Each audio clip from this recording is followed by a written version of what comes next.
Hey guys, back with another video. This time I wanted to take you through my logic for upgrading my gaming PC. I put a lot of thought into this and wanted to run it by you guys. As you know, I've been talking about doing this for quite some time. So let's get into it. So basically, the reasons why I want to upgrade are I need to increase CPU power. I have an i7 6700 now. I want to go to a i7 10700K and go from 4 cores to 8 cores. Now, I'm also looking at the i9 10850K. It's about $60 more, so I need to really make a final decision on whether it makes sense to get the extra 2 cores for 60 bucks. They're about the same performance as far as clocking goes and stuff, so it's really about the 2 extra cores for $60. Also, I want to get more USB 3 ports, USB-C ports, and Thunderbolt ports. The plan is to use this computer for not only gaming, but for music production and video production. Right now I'm using a Mac Mini for that and Final Cut Pro, and I found that I could use DaVinci Resolve for video editing and hopefully consolidate down to 2 computer platforms. Right now I have my gaming PC, which is Windows 10. I've got a MacBook Pro and I've got a Mac Mini. It's like too much to maintain, so I really would just like to have one Mac and one Windows-based machine. The newer motherboard is going to have PCI 4 slots, which will properly support, I should say, newer GPUs. Apparently, it's an easy upgrade procedure via Windows 10, so at least that's what I've read. It's not expensive for me to upgrade. You'll see that in a second. And as I mentioned, I want to migrate music and video production. I also do music production. I have a home studio where I do a lot of recording, and I want to migrate that over to the new platform. I really need a system that's going to give me the connectivity for music production, which is generally going to be USB-C or Thunderbolt. And as I mentioned, IT consolidation is what I'm really looking to do. All right, so as far as the install procedure goes, this is just a brief outline of the steps. Apparently, it's pretty simple. I'm going to back up Windows boot drive and take care of any account stuff in Windows so that after I upgrade, I can run a verified copy of Windows. So I need to make sure I do that properly. I need to back up any personal data. Then once that's all done, shut it down, disconnect all the peripherals from the motherboard, remove the motherboard and the CPU, migrate all of the RAM. I have existing RAM that I'm going to use for now. Eventually I can upgrade the RAM later, but move that to the new motherboard, migrate the M2, the boot drive to the motherboard, then install the CPU on the motherboard, install the cooler. I'll show you the cooler I'm planning on getting. Then I need to connect up all the peripherals, all the hard drives and SSDs that I have connected, and then all the case stuff like audio and USBs that goes to the front panel and the fans and all that. And then once that's all done, apparently you boot up the PC and Windows takes care of the rest. So I'm going to verify this a couple more times just to make sure, but that's in a nutshell how simple it seems to be. So, but one of the most important things that I needed to look at was power draw. And right now I've got a EVGA Supernova 750 G2 power supply, so giving me 750 watts. So really at 80% power, which is really what you should go by. I have 600 watts to play with. The new CPU is going to be 125. 1080 Ti that I have is 250. It really probably never hits that, but you need to at least give it that kind of headroom. 2 SSDs require 6 watts. The M2 is 3 watts. Probably a little less than that, but I just said 3 watts for giggles. 5 fans, which will equal about 3 watts. The motherboard, probably about 30 watts. And then Western Digital Black 6 terabyte hard drive, which is 9. So all that adds up to 426. If I subtract that from the 600 watt available power, it gives me a headroom of 174. So plenty of power to do what I want to do. Now, down the road, I'm thinking of potentially upgrading to a 3060 Ti. And there's a couple of reasons for that. One, it's more powerful than a 1080 Ti. 2, it's having very early success in mining Ethereum, and I do Ethereum mining on my gaming PC, and I want to have the ability to have at least 2 3060 Ti's in the system for mining. I should have plenty of headroom for that. If I remove the 1080 Ti and add that to the headroom that's available, 174, so that gives me what, 425.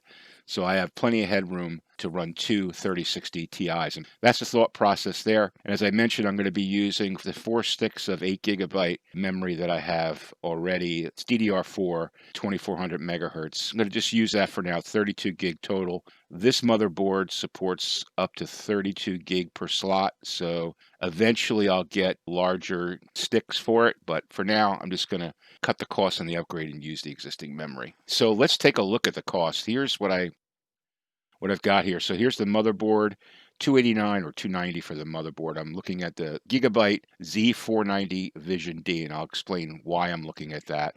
Here's the i7 10700K. It's $329. It's actually, this is one of the lowest prices I found on B&H.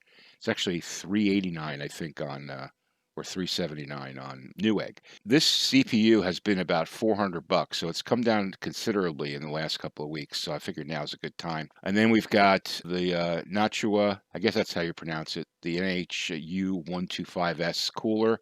And I'm going to buy a second fan for that so I can do a push-pull. Everything that I've read said that that should be ample cooling for the 10700K. So, and then I'm buying a Samsung 256 gig USB flash drive. This is actually 300 megabits per second, which is really fast. I'm going to be using this to back up the Windows drive. So, and eventually I'll use that for other stuff. So all told, call it $800 in cost to upgrade, which really isn't that bad when you take a look at it. So let's look at the motherboard. So I'm choosing this motherboard.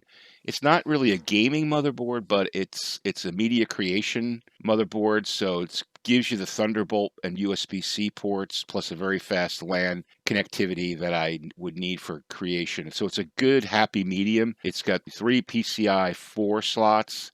This is a 16 by 16 by 8 and by 4, so I could run RTX 3060 Ti's in these 2 slots here.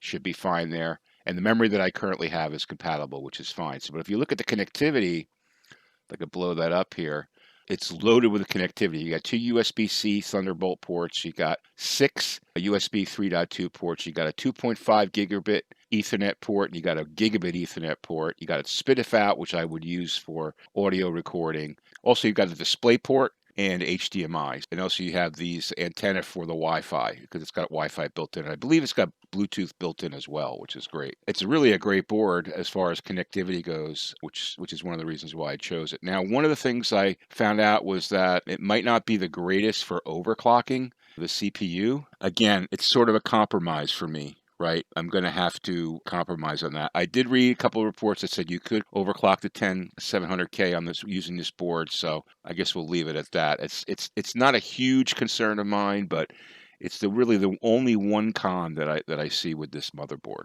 When I talked about the difference between the CPUs, I looked at the 10700K and the i9 10850K, and when you look at performance, there's really not much difference in the actual performance of the CPUs. The main difference is the cores, right? You're going to get 8 cores here and you're going to get 10 cores here.